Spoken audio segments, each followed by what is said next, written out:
So, good morning, everybody.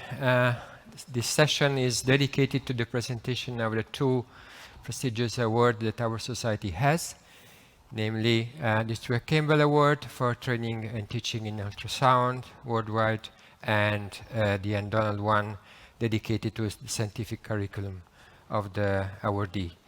I will start introducing the Stuart Campbell Award, and then Tom will take care of the Anne Donald one. I have this honor as chair of the Stuart Campbell Award Committee, and my task is to present the winner for 2023. And just for you, those of you who do not remember what this is all about, the Stuart Campbell Award is bestowed on an expert in ultrasound scanning, inspirational figure who has demonstrated a true commitment to spreading latest ultrasound advances in innovative and imaginative ways, whether at international meetings or in small groups. And he has also shown the ability to stimulate research and audit to inspire the next generation of ultrasound specialists, and has shown enthusiasm to teach outside his own geographical area, and ideally to teach and stimulate developing communities. And we had a wonderful presentation by the lady before this session in different parts of the world. So, please join me in thanking and presenting the winner of 2023 award, and is Ville from Necker Hospital.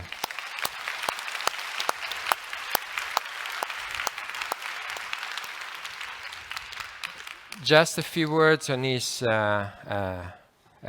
career. He became an early strong supporter of subspecialization while working as a volunteer in Central Africa during his residency years, more than 30 years ago. And you see the ambulance car in one of these country hospitals.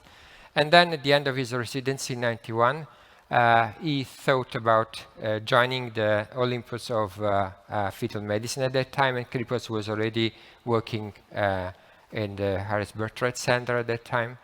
And so one late night he met Kypros, and it was agreed that he would pass the next year for training in Harris Birth Rate Center, and it was 1992.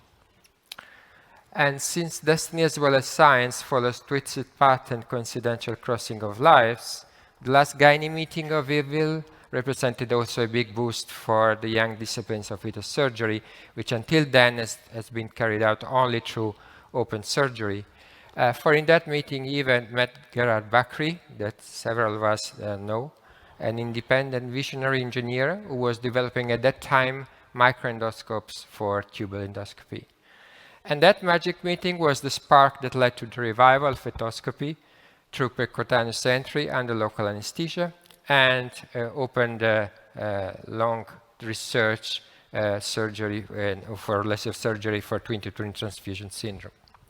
And this is one shot taken at that time, depicting Yves together with Kypros and Kurtasher, that you all know, in 1992 during their training at the Harris Birth Rate Center. The following decade was crucial for Yves and for fetal surgery as well, because it was one of the minds putting up the first randomized clinical trial on laser coagulation of placental anastomosis in TTTS. And this study led to the development and the foundation of the Eurofetus Consortium that you see here, with all the major fetal surgery programs present at that time. And then when he was back to France, he started working at Poissy until 2008. And then after that, he moved to the prestigious Necker Hospital for Enfants Malades. And he was not only a great inspirational figure for fetal surgery, but another major field of investigation for him was infections, and namely cytomegalovirus infection. And several of us know that behind any man there is a great woman, and this is why he's been working for more than 20 years in this field together with Marianne, and she's leading the lab, the microbiology lab at Necker Hospital since then.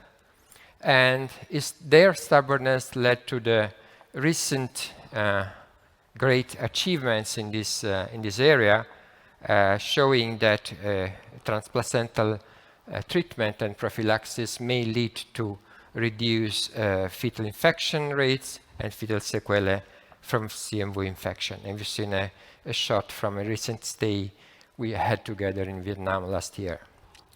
However, being a great scientist does not imply necessarily being also a great trainer. We come to the Stuart Campbell Award here, but he was both. Since the last 90s, he's traveled the world, wide and long, to teach and spread the knowledge of fetal surgery and CMV infection, and participating in hundreds of meetings and courses. And furthermore, he succeeded in establishing one of the first fetal surgery programs in India. We've seen Suresh from Chennai, another inspirational figure among us this morning. And he worked closely with him in establishing this program in Chennai several years ago, and more recently Vietnam. And this is a shot in our stay recently in Hanoi last year with Dr. Le. Yves has also strongly contributed to the success of our society, especially as editor-in-chief, forgettable editor-in-chief of Ultrasound, Obstetrics and Gynecology, and later as president. And these are two shots of one strategic planning meeting back in 2010 and the activities that we had having at that time. And this is why it is my greatest pleasure to present the 2023 award, Stuart Campbell Award, to Yves Ville, and he will join us in the committee for this time. I don't know why he's not appearing in the slot dedicated to him. So please, Yves, come on stage.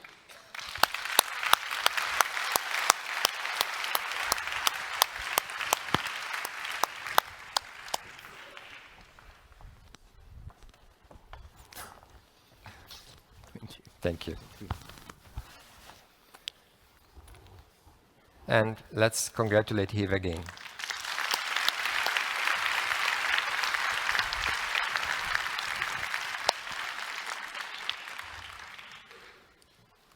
If you want to have some words. Congratulations. Thank you. Is that the slides? Yeah. Okay, thank you. Thank you, Dario, and your committee. I deeply appreciate the honor done to me today, and even more so to listen to my obituary spoken by a very good friend while I'm still alive. So I didn't know what title to give to this lecture, so I found a very complicated one, so I thought I could do anything with it when I arrived in Seoul, so I hope it still makes sense. The role of the mentor in fetal medicine is particularly tricky. It's particularly tricky because the truth that we are dealing with is actually the most comprehensive understanding of very complex fetal situations. And it is based on probabilities that we do not appreciate the same way patients do. The evidence is what we use as a proxy to get to the truth, and the research attached to it also can lead to other misunderstandings. And what is good enough as evidence for knowledge doesn't mean that is the truth, which is only based on probabilities, and certainly not the truth the patient will read through these explanations. Fetal medicine is still a very young discipline in medicine, just over 40 years of age, in a largely unstructured way. And what makes it unique is actually that this is the only discipline in medicine where euthanasia, killing someone, is part of the therapeutic alternatives. And that is a very heavy burden to wear for practitioners, and especially for mentors, and especially because many countries are now denying this right to pregnant women. So the world is split in terms of fetal medicine and fetal surgery into those where they can offer or accept demand from women to terminate their pregnancy for dismal fetal conditions, and those where it is impossible. And in between, there's a gradual acceptance or denial between early and late gestation, although allowing termination late in pregnancy saves more fetuses than it kills. So these are the dilemmas the mentor is faced with in fetal medicine, the ethical and legal issues, going through the quandaries of ethical and moral dilemma, dealing with what we just said, gauging the importance of evidence for knowledge and for the patient's truth, keeping up with technological advancements. I'll give a small word on AI, which you've heard a lot this morning. And finally, shaping the careers and ethical compasses of mentees. Is not going to a mentor is not only to get proficient theoretically and practically with some procedures. It is much more than that. And traveling the world to get a mentor as a mentee and coming back to his own country, I'm sure many of us here have felt that, is like going to another world, really, especially with the context of termination I've just mentioned. So the basis for fetal medicine is a shared decision-making, which is based on the usual suspect, which is benevolence, which is to do good to our patient, and our patient is the pregnant woman, and she delegates whatever she feels fit to her fetus. Non-maleficence is not to do harm, and that goes for both the pregnant woman and the fetus.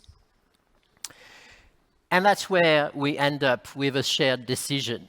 And a shared decision goes very often through utility ethical principle, which is to discard what the pregnant woman is most avert to in terms of alternatives that comes to her when discussing the management of a severe condition. And that is why it's very difficult to get to a high degree of evidence in fetal medicine, because these conditions usually carry comorbidities. These fetuses have been dealing with a malformation or malformations or disease with a different degree of evolution, and the phenotype is very heterogeneous. So it is very unlikely to us to get to the graal of randomized control studies and control trials. Randomized control studies or trials are usually undertaken when we reach equipoise.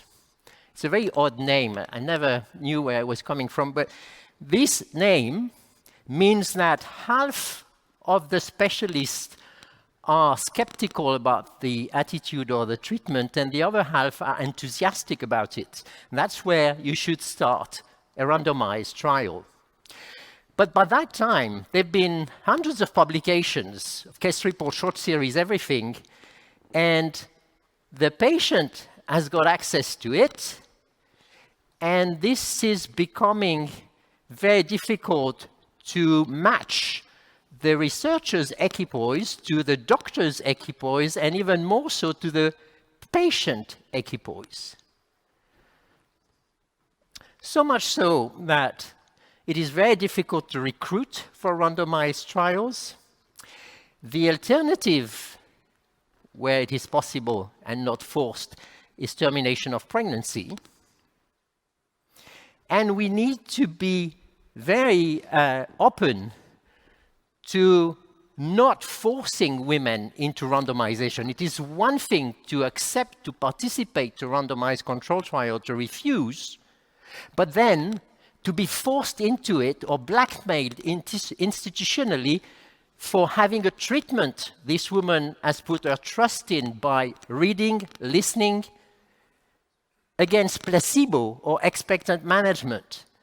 I make the point that it is unethical when it is legally permitted to terminate a pregnancy. Also, there have been trials, at least 2 randomized trials, that changed practice largely. Corticosteroids, fetoscopic treatment between transfusion, because It is simple, it is reproducible, and there is a low residual morbidity or even mortality, both in the pregnant woman and in the survivors. But there have been other randomized studies, very difficult to conduct, especially tracheal occlusion, for which you could actually decide, and we did, to opt out of the RCT by offering a backdoor treatment to women with a fetus with very severe congenital diaphragmatic hernia, where we've known for decades that the survival is less than 10% and could not have in the centers randomizing access to fetoscopy if they didn't want to be randomized. They've been intra-uterine surgery for yellow meningocele and antiviral treatment. Hasn't changed practice yet. Why? Technical difficulty for some, but mainly the phenotypic heterogeneity of our patients, and therefore the residual morbidity that is still significant for most of these cases. So the boundaries between observational studies and randomized control studies is very porous in fetal medicine.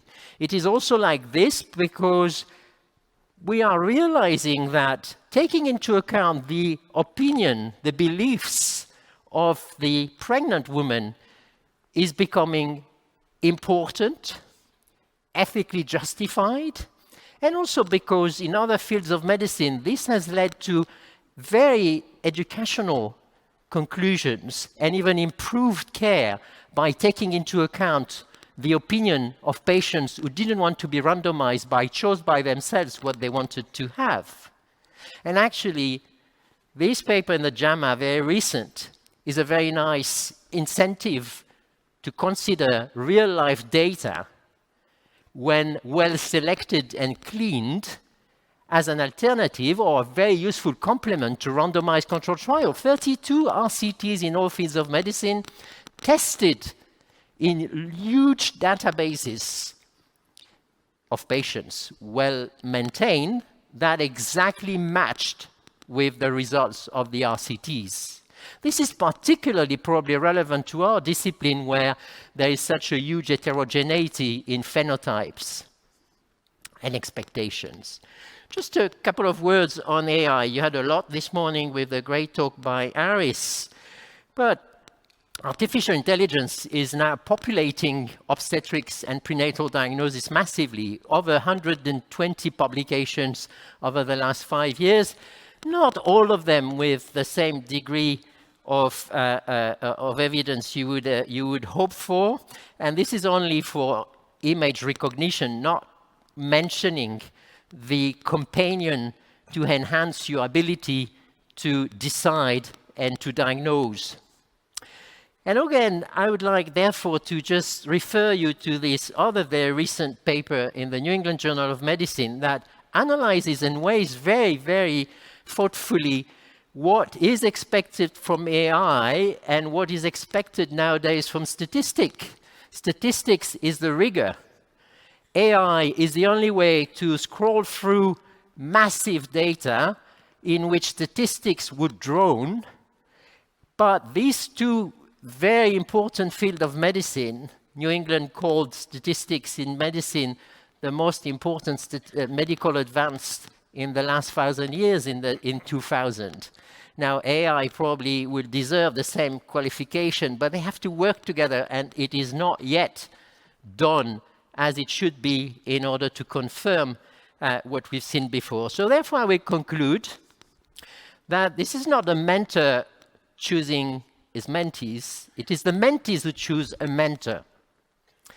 I was fortunate to meet one who embodies all the qualities one should hope for from a guide and a friend, and I'd like to dedicate this talk and this award to Kypros. Thank you.